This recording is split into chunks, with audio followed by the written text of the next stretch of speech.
Hi friends, ನಮಸ್ತೆ ಎಲ್ರಿಗೂ. ಇವತ್ತು ಪೂರಿ ಸಾಗು ಮಾಡೋಣ ಬನ್ನಿ.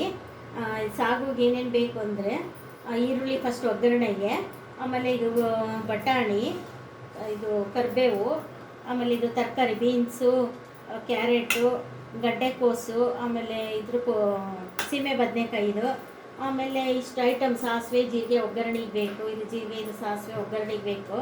ಆಮೇಲೆ ರುಬ್ಬೋದ್ರಲ್ಲಿ ಇಷ್ಟು ಬೇಕು ನೋಡಿ.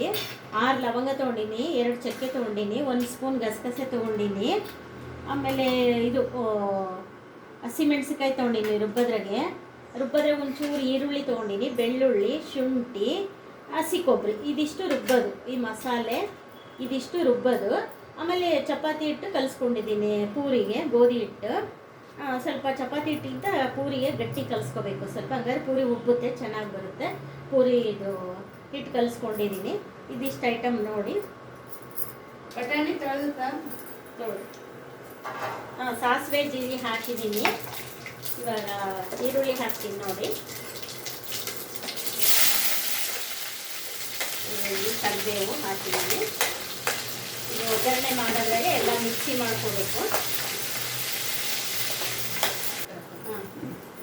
ಬಟಾಣಿ ಹಾಕ್ತಾ ಇದ್ದೀನಿ ನೋಡಿ. ಇವಾಗ ಈರುಳ್ಳಿ ಮಾಡಿದೆ, ಬಟಾಣಿ ತರಕಾರಿ ಎಲ್ಲ ಹಾಕ್ತೀನಿ ಅಂದರೆ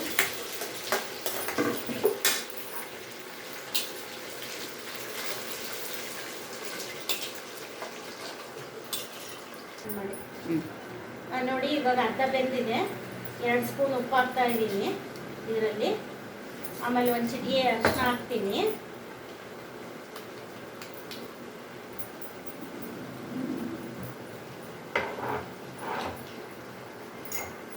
ಹೇಳಿ ನೋಡಿ, ಇದು ಉಪ್ಪು ಹಾಕಿದ್ದಲ್ಲ, ಉಪ್ಪು ಹತ್ತಿದೆ, ಚೆನ್ನಾಗಿ ಬೆಂದಿದೆ.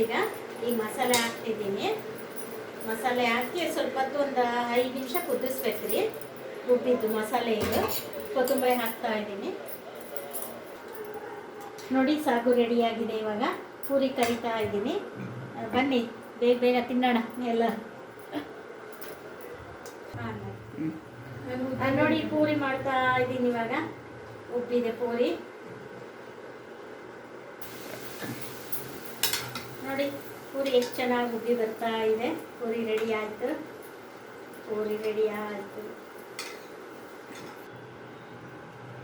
ಬನ್ನಿ, ಪೂರಿ ಸಾಗು ಎಲ್ಲ ರೆಡಿ ಇದೆ. ಚಟ್ನಿ ಎಲ್ಲ ನೋಡಿ. ನೀವು ಈ ಥರ ಮಾಡಿಕೊಂಡು ಟೇಸ್ಟ್ ನೋಡಿಬಿಟ್ಟು ಆಮೇಲೆ ಕಾಮೆಂಟ್ ಬಾಕ್ಸಲ್ಲಿ ಹಾಕಿ, ಲೈಕ್ ಮಾಡಿ, ಶೇರ್ ಮಾಡಿ, ಸಬ್ಸ್ಕ್ರೈಬ್ ಮಾಡಿ. Thank you.